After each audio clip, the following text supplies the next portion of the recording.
take your time. Don't rush whatever that success or that happiness looks like for you. It takes time. One thing that one of my older mentors told me, his name is Riyad Jones. He said, fall in love with the game, not the scoreboard. Fall in love with the process of you getting to where you want to go.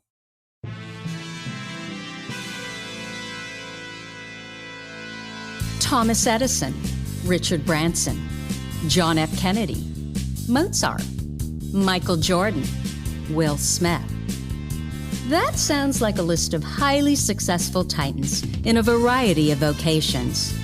Why is it that we rarely hear that they have or had ADHD? And you know what we hear even less about? Serena Williams, Emma Watson, Mel Robbins, Whoopi Goldberg, Agatha Christie, Erin Brockovich, Cher. Yeah, the successful women navigating ADHD. And that's exactly why I started this podcast, ADHD for Smartass Women. I'm your host, Tracy Otsuka. I'm a lawyer, not a doctor, a lifelong student, now a coach. I'm also the creator of Your ADHD Brain is A-OK, a system that helps people like you figure out what they should do with their life. And we're here today to talk ADHD, your strengths, your symptoms, your workarounds, and how you proudly stand out instead of trying to fit in. I credit my ADHD for some of my greatest gifts. And you know what? I spy a happier life for you too. So without further ado, a shiny new episode is starting now. Hello, I am your host, Tracy Otsuka. Thank you so much for joining me here for episode number 187 of ADHD for Smartass Women. I hope that you'll subscribe to this podcast and our newsletter over at tracyotsuka.com. My purpose is always to show you who you are and then inspire you to be it. And then the thousands of ADHD women that I've had the privilege of meeting, I've never met a one that wasn't truly brilliant at something. So for all of these reasons, I am just delighted to introduce you to Devyne Bean. Devyne, she's not your ordinary 17-year-old. No, she's not. She reached out and she asked me to come to talk to how ADHD has played a huge role in her non-traditional path from high school to music. She wants to be a source of hope and encouragement for young women with ADHD. Imagine doing that at 17. I know I certainly wouldn't have. Anyway, Devyne is a Northside Chicago native. She's a recording artist and an entrepreneur who began writing music at the age of 12. She's since performed in several cities and won 4th place in Coast to Coast Live. Devyne produces her own music. She creates beats for other artists and she consults as well. Beyond that, she just co-founded her own clothing brand called Luso Grandeur. Devyne, did I get all of that right? Yes, it was perfect. Are you really 17, Devyne? I am 17. Oh my God, I just think you are the cutest thing ever. So before we talk about your music and what's been going on there, can we talk about your ADHD diagnoses first? Yes, most definitely. So I found out in the midst of my last year of high school, and I graduated as a junior. So I did 3 years instead of 4. So, in the midst of me trying to manage a career in these businesses and graduate high school early, I got a social counselor by the name of Miss Harrington, one of my favorite people, like of the entire world. This woman, she helped me throughout my entire junior year, and she after going in and talking to her, after it was around my birthday, like right around when I turned 17, and I talked to her, kept telling her about different symptoms that I have and all of these different things, and got diagnosed with ADHD. I took a couple tests, went to the doctor about it. They all said the same thing. My first initial reaction, I was scared. I was like, oh my God, like, did you know anything about ADHD? No, not really. Like I heard about it because, like, for example, like my boyfriend's little brother has it and his older brother has it. But as far as like really, really knowing what it is, I Had no idea. So it was ADHD and generalized anxiety disorder. So those two. Yeah, which I think, well, I don't think I know that lots of times it can be the ADHD. I mean, sometimes they're comorbid, absolutely.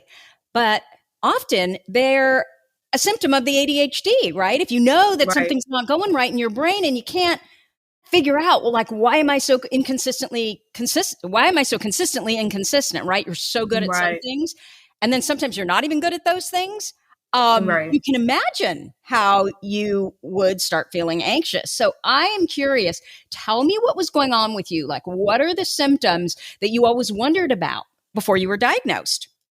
Hyperactivity, like obviously 3 businesses, a whole career, graduating early. Like I always just wanted to just do so much. And I still am like that. Like I have so many ideas, like I have to chill. But,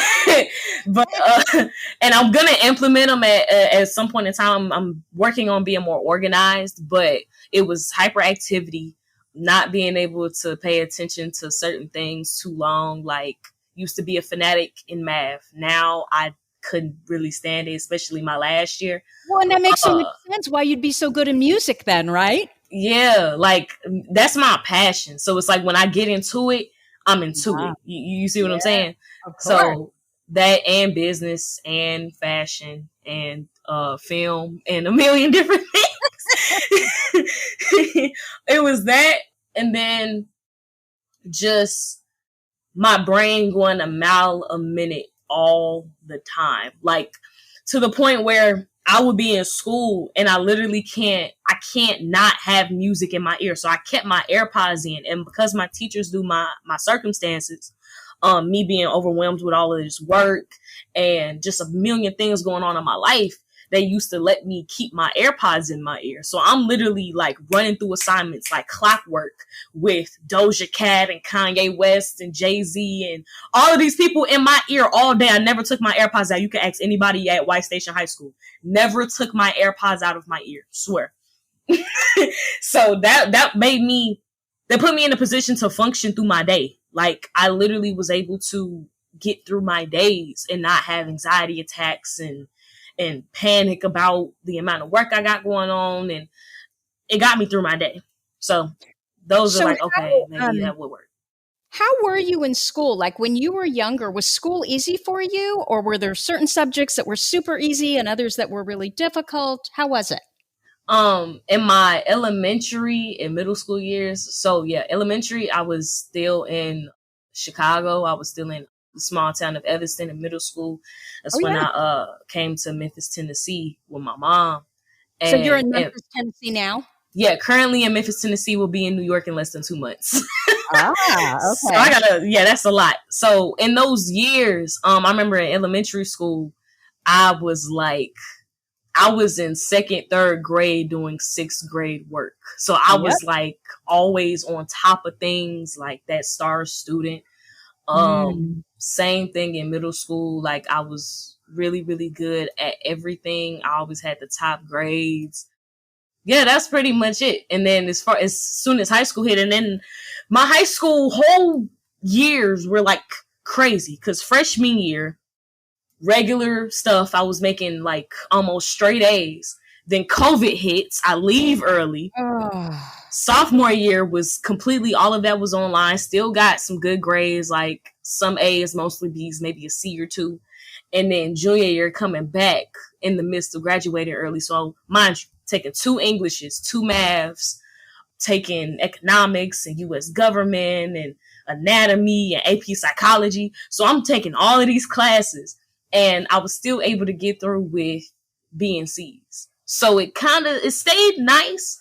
And I'm proud of myself for being able to even do what I did, taking like 9 classes consistently and still being able to do what I did. Know how you did one of them. I know. It got harder in my junior year, but I was able to get through it. I had a lot of support from, again, my teachers. All of my teachers, again, knew my circumstances, and I got extra time on tests and things of that nature. Even the school wouldn't permit me to get extra time on tests. So, like for example, when I got diagnosed with ADHD, I went to go talk to a counselor and say, hey, like, yo, I got ADHD. So can I get like extra time on tests? Can I get certain accommodations? And I was told, oh, no, you can't because you're graduating early. So we can't give you that. I'm like, What? yeah. And it was even other people, like my friend, she has ADHD and depression. But because she was taking a bunch of honors and AP courses, they wouldn't give her accommodations. So you can't be smart, but also have, a different brain. Right. Pretty much. That's how this, and then it's a lot of schools like that too. That's not just that school that I went to. Yeah. It was a very frustrating process. But again, I was able to get through it with the support because again, it wasn't the counselors and all of that. It was my teachers that just was like, you know what? I see what you got going on. I see that you're trying. I'm going to help you. So were you in a public school or a private? I was in a public school, public high school. It sounds like you had great teachers. Yes, I had amazing teachers. I'm forever grateful for it, especially my junior year teachers. Like that's when everything started to hit. And again, this is when I got diagnosed. So they were very, very helpful, very understanding of my situation. Again, it's a mixture of things, careers, businesses, ADHD, graduating early, all of that. They already knew, like, yeah, that's a lot. And COVID. Oh my gosh. Yeah, and COVID. Yeah. Yeah. So have you always been different than other, students, other peers? Yes. Like, in what way? In a bunch of ways. One being that I always felt like my conversations were different. I was 13 talking about starting the music production company that I have. So it wasn't started, but I was talking about, I'm like, yo, I want to do this, and this. And they were looking at me like, what? Because again, 13, who's thinking about, oh, I want to start a real life business, not like a regular, like how a teenager or a child would start like a lemonade stand or selling clothes or anything like that. I'm talking about a real live music production company. I'm talking about investors and 13. I'm thinking, I'm like, I have no one to talk to. I wanted to do projects and film, and everybody was just looking at me like, what are you doing? And I don't know. I just never was able to find that group of people. Now that I'm older, most of my network is people who are like 20, 30. It's a couple people that I know that are 15, 16, 17, 18 who are going hard in what they want to do.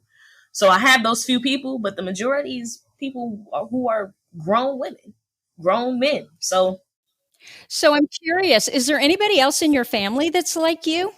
In terms of ADHD, not really, but my entrepreneurial spirit came from my mother. It's totally hereditary, right? Yeah.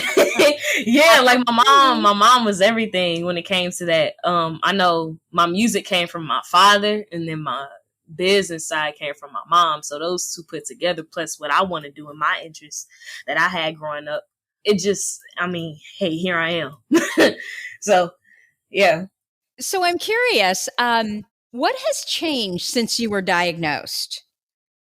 A lot of things have changed. My mindset has changed because at first, again, when I was diagnosed, I was like, yo, am I crazy? Like, am I like, what does this mean? And it made me more open to learning about mental health, learning about the importance of it, how to treat it properly, like outside of just like medications and therapy and things like that, just how to treat myself. And it taught me to be kinder to myself because I'm so hard. Like, oh, you got to do this, you got to accomplish this, you got to do this. And I tend to overlook when I do things. And my mom my mom been telling me this since like 2 years ago. She was like, you accomplish things, you celebrate it for like 2 seconds, and then you on to the next thing.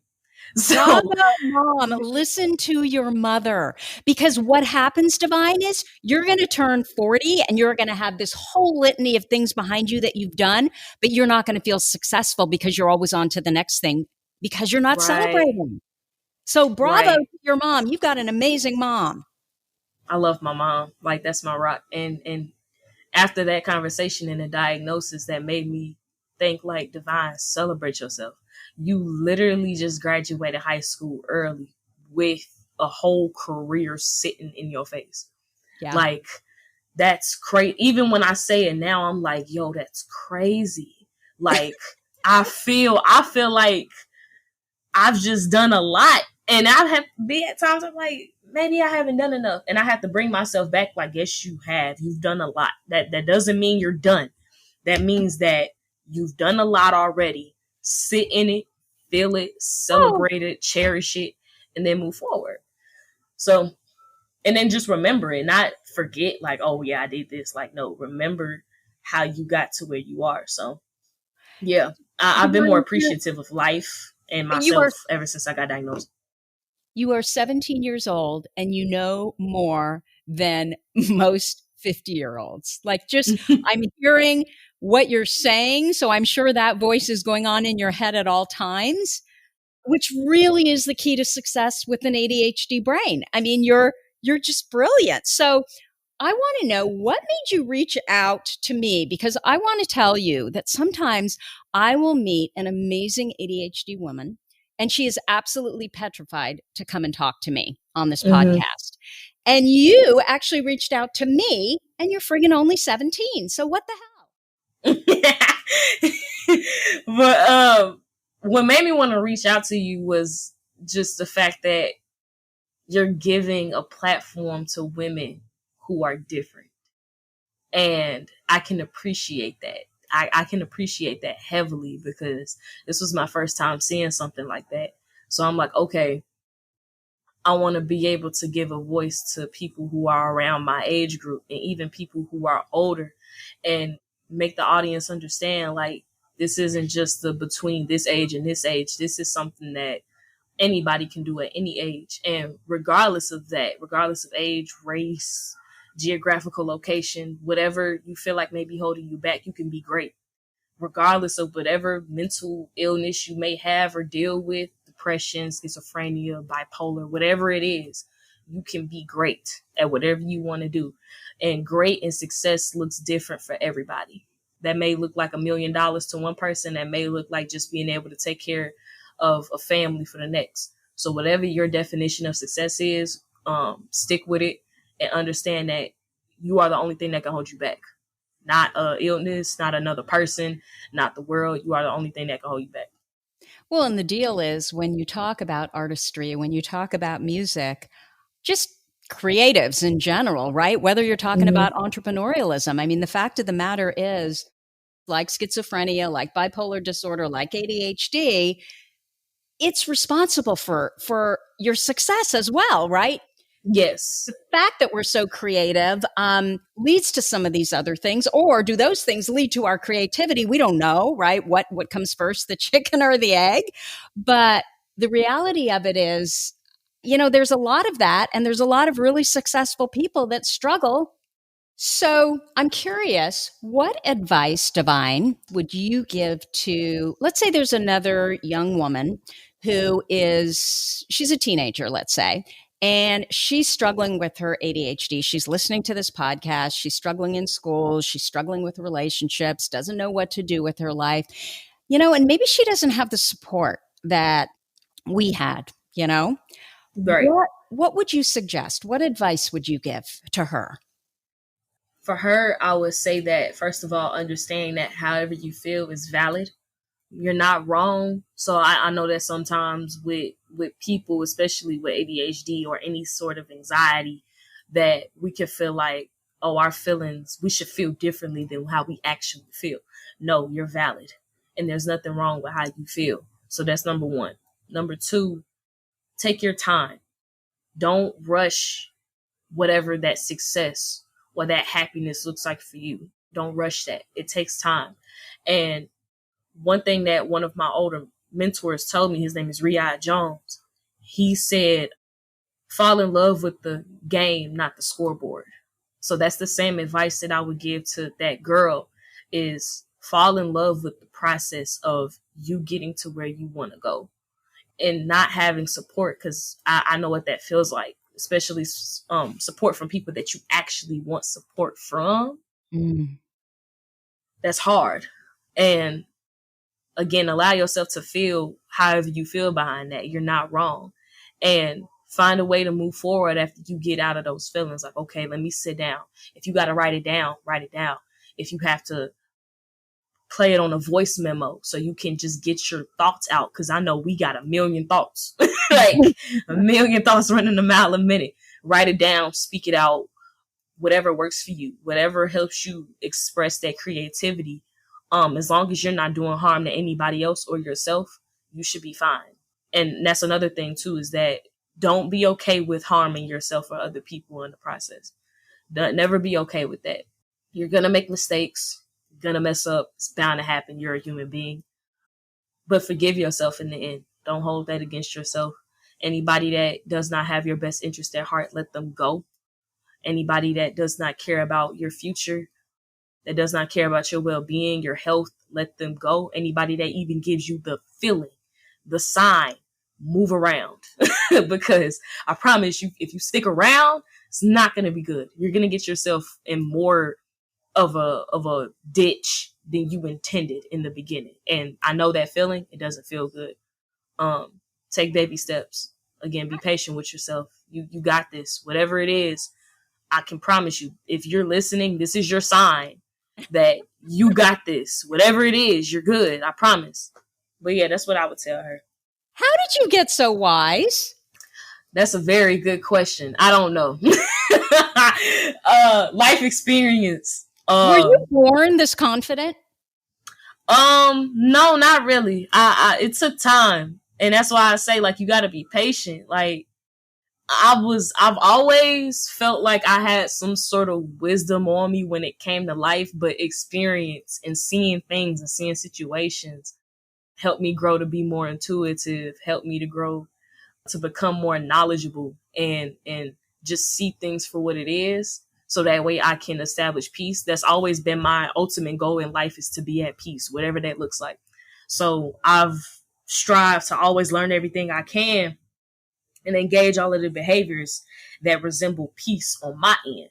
So not engaging with certain people, using my creativity to be able to express my intention with the world, all of those things. But as far as wisdom, I've always just known a bunch of stuff. Even at like 12, 13, I've just always known a bunch of stuff. I'd be given like my mom's friends and other adults. I just like give them advice and they'd be like, yo, how can you even articulate that? I don't know. You got to ask the universe about that. I don't know. I don't know. Ain't got nothing to do with me.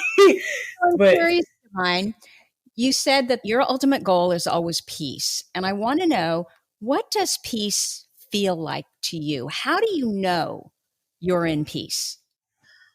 That's a really, really good question. That's the first time somebody has ever asked me that question. I know that I'm at peace when I can look at everything that's happened, good, bad, and ugly. And I can say, you know what, genuinely, I forgive those people.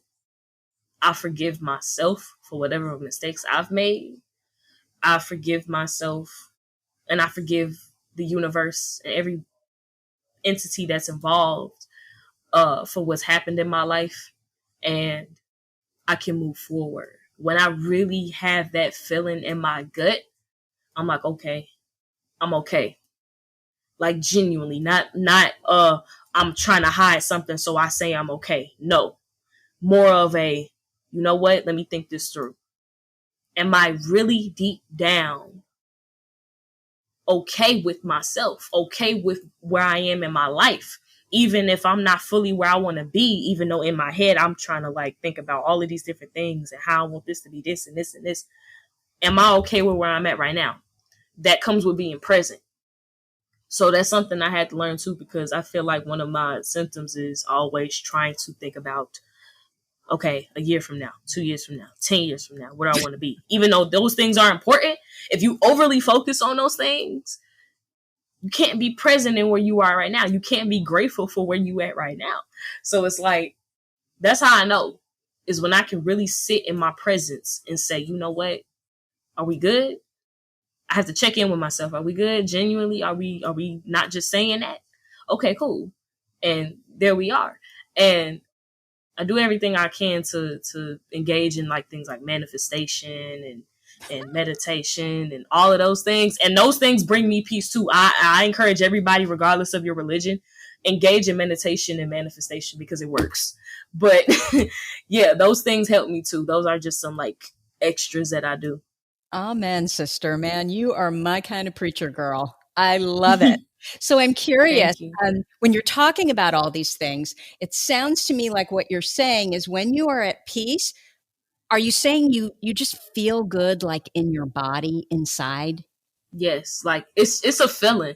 It's not a logical thing, and I'm a very logical person, but Yeah, I'm that. but yeah, like it's just you just sit down like I am right now, and I'm asking myself literally while we're talking, like, okay, breathe. Are we good? Are we feeling good about life?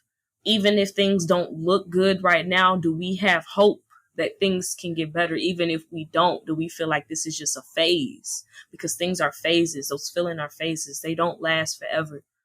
And even in those crazy moments, like where my brain is going crazy, or I feel like I'm about to have a panic attack and everything is over and all of these different things, I can say that I'm gonna be okay. When I can genuinely say that, that's peace to me. So that too is just, even in those chaotic moments, am I gonna be okay? I know I'm gonna be okay. Affirming that I'm gonna be okay is the perfect way to even start your journey to peace. So I would suggest that for anybody. I love it. Okay, that was brilliant, Devyne. Oh my gosh. Thank you. I wish everybody had your wisdom around. Well, it sounds to me like ultimately what you do is it all comes back to you and how you're feeling. And if you're feeling good, if you're feeling at peace, then everything's going to work out. Yeah. And I believe that for everybody and myself, like, regardless of what obstacles, what trials I hit, I'm gonna be fine. Mm-hmm. Like, the universe has my best interest at heart. It always has been. That's why I'm alive. That's why I was able to get through what I was able to get through. Like, those sensitive things like depression, suicide, all of those different things. I dealt with all of that. And the fact that I was able to overcome that, and I have my moments. I'm not perfect. I don't want to convey that message just like, oh, I'm completely over it and I've healed. It's a journey. It's never just straight. It's very up and down. But I know at the end of the day, when it's all said and done, I'm gonna be fine. I know I'm meant for way more than I can even imagine. I'm like, what I'm here for is way bigger than me. It's way bigger than me. I don't even fully understand it. I'm not gonna pretend like I do. But I know that once you really grasp that, it's like, okay, like, you know, you don't have to really stress no more after that. It's something that takes time to even grasp that concept. So that's why I say be patient. You got to be patient. I think, Devyne, given the fact that you didn't always feel this way and you have struggled with some really serious things, lends even more credence to what you're saying. Right. So thank you. And of course, thank you so much for allowing me to express that, because that's real. That's serious. Okay, so I want to talk about your music now. Perfect. Where did this come from? I know you were 12. Actually, you were probably born with it, right? Yes. Little kid, you were into music. Yeah? Yes. So talk about it, what it means to you, and why you're doing. Tell us what you're doing, first of all. So currently, I'm a hip hop and R&B recording artist. Mainly in hip hop at the moment. I just identify with both because I know I have a knack for both. But did you say hip hop and R&B? Yes. Oh, I love hip hop too, but I really love R&B. Yeah, I get a lot of people who say, "Oh, I love this and I love this, but I love this more and I love this, so I can't wait to hear your stuff." I get that so much. Yeah. Yeah. So it's that, and I'm currently working on a EP. Shout out Bentley Records, by the way. That is the label that I'm partnered with.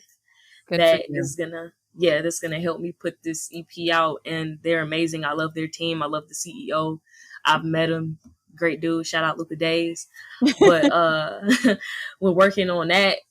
And then I'm getting ready to go to New York, like I said before, to go to Rock Nation School of Music. So Jay-Z has partnered with Long Island University to create a program for not only just music, but people who want to go into sports. Because, that's like Jay-Z's two main things is music and sports.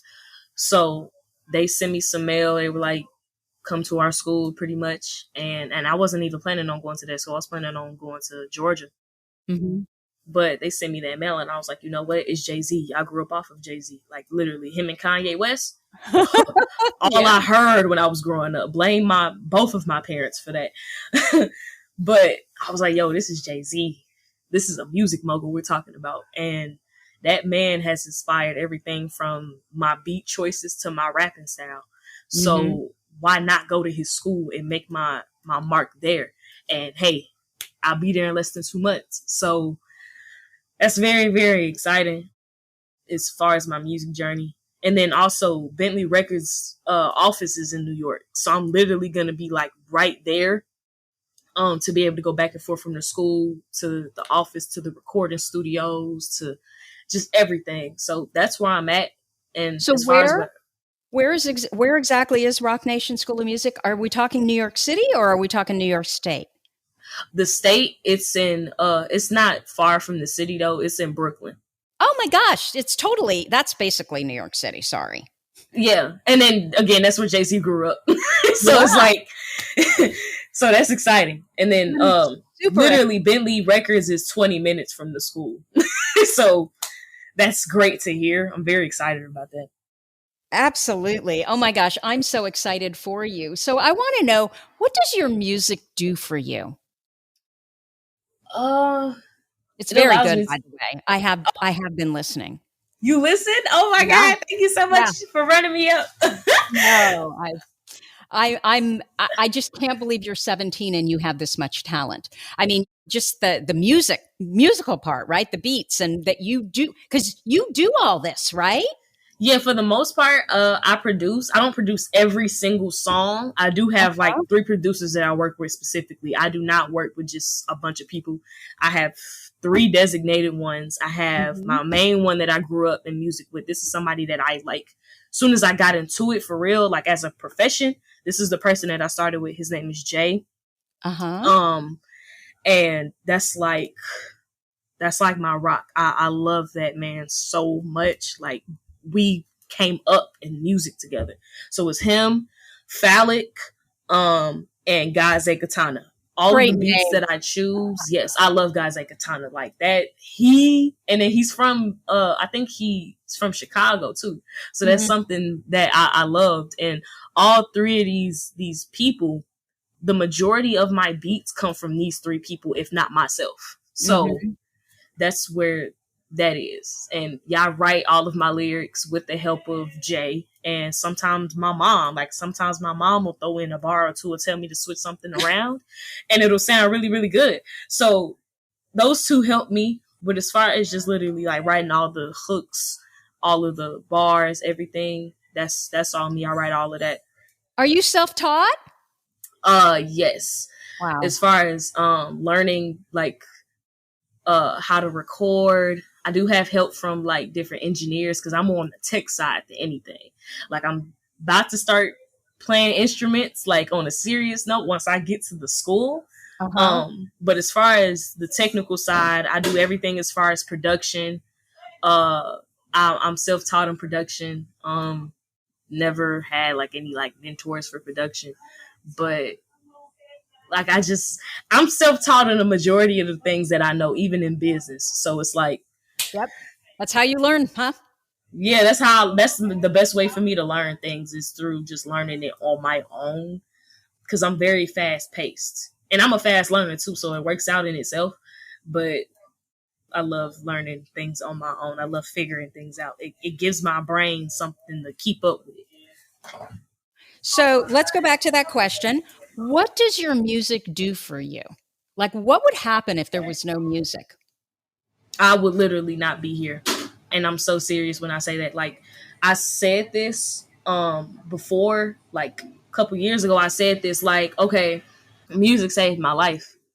I genuinely feel like I would have went through with those attempts if Mm. I did not have music. It's kept me grounded, literally. And I take that so seriously when I say that, like, it saved me from doing the worst.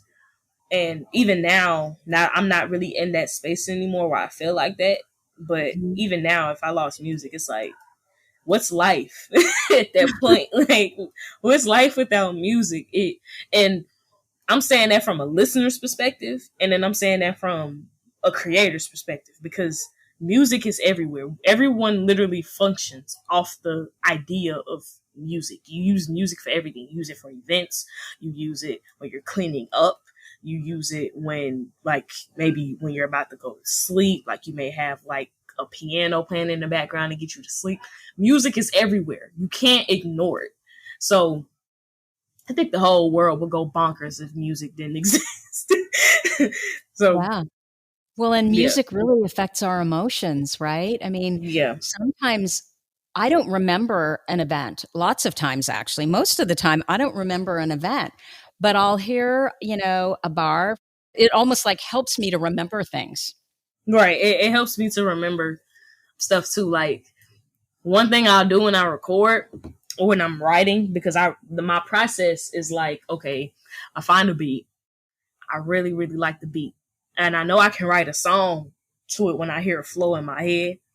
Mm. And what I'll do is I'll turn the beat off because it's distracting having that playing in the midst of me trying to write. So I just Mhm. write maybe like a whole verse, and I'll like do it in my head, and then I'll play it, and then I'll record, and it helps me remember my lyrics. So that's why even if I haven't put out that song before, I can literally rap a whole song to you that I just wrote because I've been reciting it in my head over and over and over and over and over. So that's helped me a lot too. It's that repetitiveness. I have a question for you, Devyne. Oh, that's interesting. So you're saying the beat is what helps you, it's the repetitiveness of the beat that helps you remember. Yes, like having that, and then in the midst of writing my flow out and Mhm. having it in my head.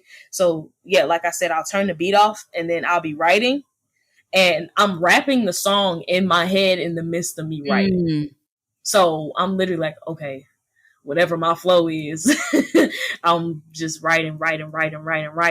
And then I'll rap the entire verse. After I get done writing it, I'll put the beat back on and rap the entire verse. And rap the entire verse maybe 5 to 7 times, and then I remember the whole verse. Like, Okay, so literally. this is I'm really curious. I've got a question for you. Mm-hmm. So, do you have working memory problems? Like, do you find that you can't memorize things very well? Or do you, because you're a rapper, oh my gosh, you have to be so quick. And I mean, obviously, if it's what's it called when they do it extemporaneously, like it literally, it's not practiced. What's that called? Freestyle? Yeah. Okay. Freestyle, I get, right? That's a different Mm-hmm. skill. But if you rap, you have to remember these lyrics and it's so fast. I'm curious, do you have problems with working memory in other areas where you can't memorize things? And it's just music that you're really good. That's a really interesting question. And I think I do, because I can memorize lyrics so fast. Like, okay, Doja Cat came out with a song called Vegas for the Elvis Presley movie that's coming out, and I Mhm. memorized that song within like 2 days. But when it comes down to scheduling and meetings, I will forget so fast. When, like, I'll get out of a meeting with somebody, and then they'll be like, "Oh, send me the rest of your information," and I'll literally forget to do it. I have to like put a note in my phone, like, okay, send this to this person, do this, do this, do this. Or somebody will tell me something, say, hey, you remember when I told you? I'll be Mm. like, huh? What are you talking about? They're like, your memory's trash. I'm like, you probably right. And I'm like, you probably right. I'm not even mad at you for saying that. But yeah, when it comes down to music, I'm like, tell me to recite a whole song and I got you. But That's something so else, interesting. especially in business, I'm like, okay, I got to schedule that because I know for a Yeah. fact I'll forget something. Like, maybe it's because business is so it's more overwhelming. Mm-hmm. especially talking to a bunch of different people all the time, every single day. But music is just like free flowing, you know. Well, and I there's ain't got such to. an interest, right? I mean, Yeah. this is where your talent is. This is where your passion lives. You basically said it saved your life. So I guess it makes sense. But I've always been curious about that. You know, my son is a rapper. He doesn't do so much of it anymore, but it got him into NYU Tisch. So he was pretty good at it. And he is just like you, where he cannot, you know, I'll tell him, you know, don't forget to do blah, blah, blah. And he will totally forget that. But the lyrics, like I look at him and I'm in awe because I could never do that. Like I can't memorize any lyrics. I don't even know one bar to one song that I loved when I was little. Like it's that bad. Before puberty, I actually do remember a few bars, but anything that happened after puberty, my memory is so bad when it comes to music. So I'm just curious. There must be something else as far as, you know, the whole, your neural pathways and how they formed around music, where that is just your area of brilliance. They were probably already there. They probably didn't have to form. You were probably born that way. You're probably right. You know what? I'm not even gonna argue with you on that. I think yeah, you probably right. And to go back to your point with your son, Mm-hmm. Mom, I hope you're listening, because the way she gets on me when I forget things is she knows I have ADHD, Yeah. and she'll tell me, Devyne, like, let's say right now, this is a real life example. I'm supposed to be going out of Tennessee in the next couple, like literally in the next 2 days. Mm-hmm. Devyne, don't forget to pack your bag. Devyne, don't forget to wash your clothes. Okay, Mom. And I literally will procrastinate until the last day, and I'm currently doing that. So, Mom, I hope you're listening, and I hope you understand that I forget things. I don't just like, I'll be genuinely listening to my mom, like, okay, Mom, you told me to do this. I got you. I'll do it. And literally, like, whatever amount of time has passed, Devyne, did you do it? Did I do what? Like, literally. Okay. So let's explain to mom what's going on. So mom understands it's not a character failing. It's not a moral failing. You're not trying to be a jerk. You're not trying to be, you know, oppositional or defiant. What it is we have interest driven brains. So the things that we're really interested in, nobody ever has to tell us because Right. dopamine, you know, it's all related to dopamine. And they don't know, is it we have too much dopamine? Do we have too little dopamine? We're not 100% sure. But clearly, you know, the reuptake, we don't get enough dopamine in the brain. And so when we're interested, it automatically floods our brain versus when we're not, it doesn't. And so that is why we forget to do those things. Mom, she's not trying to be a jerk and she's not trying to be defiant. Yeah, I'll be like, yo, Mom, I'm not trying to be like a butthole. It's just literally, I literally just I forget stuff, Yeah. especially like everyday responsibilities. Devyne, wash your clothes. Devyne, do this. Devyne, Yeah. do this. It's Devyne, don't get to do. boring. It is Well, freaking boring. yeah, it's boring. I think Sweeping, there's vacuuming, anything like that is boring. I can't. Yeah. No, and I think the kind of brain that just kind of does those groundhog duties that keep coming up every day and nothing ever changes. Those are the brains that are defective, not our brains that are actually, Yeah, you know, looking for what we're interested, passionate, and amazing at. yeah, So I gotta love be. that. Okay, so I've got a couple of last minute questions or wrap up questions. What is it about you and your ADHD that makes you so good at what it is that you love, primarily anything related to music? I believe that what makes me and just the ADHD like want to like attracted to all of these things, including business and fashion, is just the fact that it allows me to be creative. It allows me to express myself and not feel like somebody's gonna say something about it. Like, what can you really say about something that I did in a creative fashion? And if you're gonna like it, you're gonna like it. If you don't, you don't. And I've accepted that. I knew that at 13. Like, yeah, everybody not gonna like my stuff. But just having that platform to do whatever my brain initiates me to do, nothing gets better than that. And then not only that, but I can get paid and live off of these things. I can live off of being an entrepreneur. I can live off of being a music artist. I can live off of being into fashion and running these businesses. It keeps my brain moving. And again, my brain moves a mile a minute. So when I'm consistently stimulated by business and music and things that I actually want to do, like, I can't fail. You see what I'm saying? There's no possible way that I can fail. And I was just having a conversation with my mom about like attention deficit. Like, I'm like, Mom, I can't stay focused on things for too long. But she was like, well, you can stay focused on Luso and Mushu Beats and Devyne Bean. You are all into that. But anything else, you're not. And that goes back to the point that you just said. Like, it's an interest-based thing. So if I'm not interested in cleaning up a bathroom, I'm still going to do it. That don't mean I'm going to do it immediately. But even then, when it comes down to that, I have to be on a schedule. If I'm on a schedule, it keeps me organized. So when I just made a schedule to do that, I was able to go in and actually do that because my brain is like, okay, now we can do things correctly. So that's how I deal with it, especially when things are urgent and I'm not interested in it. I have to put it down on the schedule. I have to. Because then I'm going to feel bad if I don't do it. So. Yeah, okay. So that's what I want to connect for your mom. Clearly, Devyne adores you and credits you with so much of who she is, like her best qualities.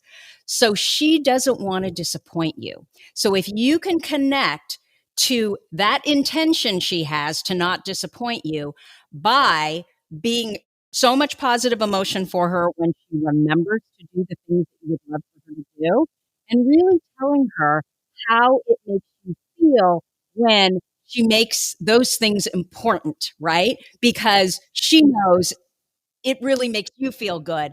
That's how you motivate someone with an ADHD brain to do the things that they don't want to do. Just keep telling her, especially when she does it and she does it well, encouraging her by how much it means to you personally that she remembered that, because she doesn't. Yeah, pretty much. You. Yeah. Pretty much. I don't want to. I don't Okay. want to disappoint Mom. So, I don't. That's when I said that's my rock. I love her. So shout out, Mom. Love you, Mom. But yeah. Always shout out moms. So, what do you think the key to living successfully with ADHD is? Scheduling. Yeah. I feel like that's an important key factor. And then going back to one of my earlier points is being patient with yourself. Like, you may have those days where you may not achieve every single thing that was on your list, but if you achieve something, you did something right. And taking those baby steps is way better than you just jumping and then you miss and then you get mad and be like, oh, why wasn't I? I'm not good at this. I hate myself. Like, it gets really extreme when we don't achieve the things that we want to achieve. It's like, oh my God, I hate myself. I'm not a good person. It gets bad. So be patient. Be patient. That and scheduling things out, I promise you can really rein it in and be more productive if you just schedule. And that's everybody, but specifically to my ADHD people, try to schedule. I know another thing for me really quick, I wanted to add, I know another thing for me is, this is going to sound very like unpolitically correct, but I hate goals. And did you I say have an explanation. Goals, like, yeah, like GOALS. Right. Like, I cannot set goals and I never achieve them because in my brain, I have this crazy obligation to do this by a certain time, and I will procrastinate until that time comes up. And I don't want to give myself a time limit to do certain things, because if I don't achieve it, I'm going to feel bad. And then, like, no, again, that goes back to my point of being patient. And even if you just do one thing on that list, two things on that list, three things on that list, you did something right. So you don't have to set goals if that's not what you want to do. Just say, you know what? Put it on my schedule. At 1:00 today, I'm going to do this. And 2:00 today, I'm going to go do something that contributes to my health. Like, nothing, if you don't want to make it crazy, don't make it crazy. Don't make it crazy, period. Because if it's crazy, like, don't be like, hey, today I'm going to like go like skydiving. Like, no. Schedule those things out. But yeah, like on a serious note, be patient with yourself. That and scheduling is the key to really dealing with it, especially if you're unmedicated. Devyne, those are my keys. I just wrote down, I love this quote. If you don't want to make it crazy, don't make it crazy, Devyne. And I think what you were saying there is, don't focus on that big goal because it's so disappointing. Right. If you have, I don't know, in music, what would be like one big, obnoxious, outrageous goal, right? I want to hit 1 billion streams by like exactly 2 years from now. Like, that's outrageous. Every time you look at that goal, you'd be overwhelmed versus what you do is you don't make it crazy. You pick the little 2 tiniest things that you could accomplish for that day. And guess what? Over time, over a month, over 2 years, those 2 little things add up to one big thing, like maybe 1 billion streams in 2 years, right? Right. I love it. Brilliant, Devyne. So, Devyne, where can people find you if they want to know more about you and what you do, if they want to hear your music, all of that? We're going to put it in the show notes. Tell us. Okay, so it's a lot of links I'm gonna say because again, 3 businesses and a career. So first and foremost, you can find me personally on all platforms. My username is the same. I wanted to make it easy on people, so y'all didn't have to look up 3 different usernames. But so spell it for us. Say it and then spell it. IAMDVYNEE. That's on TikTok. That's on Instagram. That's on Facebook, or not Facebook. It's DEVYNE Bean BEAN. That's on Facebook. But as far as like Snapchats and Twitters, same thing. I will be sure to help Tracy put all of the links to the businesses. So Mooshu Beats Productions, that's MOOSHOO Beats with a Z Productions. That's the music production company. I'm the founder and CEO of that company. You have Devyne Business Consulting, DEVYNE Business Consulting. You can find that on all platforms, Facebook, Instagram. We also have a site, devynebusiness.com. And then for the luxury clothing brand, you can find that on Instagram and Facebook at Lusso Grandeur. That is LUSSOGRANDEUR.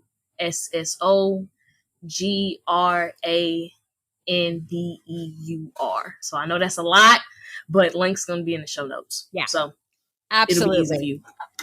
Devyne, you are going to friggin' set the world on fire. I am certain of it. And I just feel so blessed that you joined us here today. You have no idea. Pretty much the whole time we were sitting here talking, I had this big old stinking grin on my face because you just make me feel good. You generate positive emotion.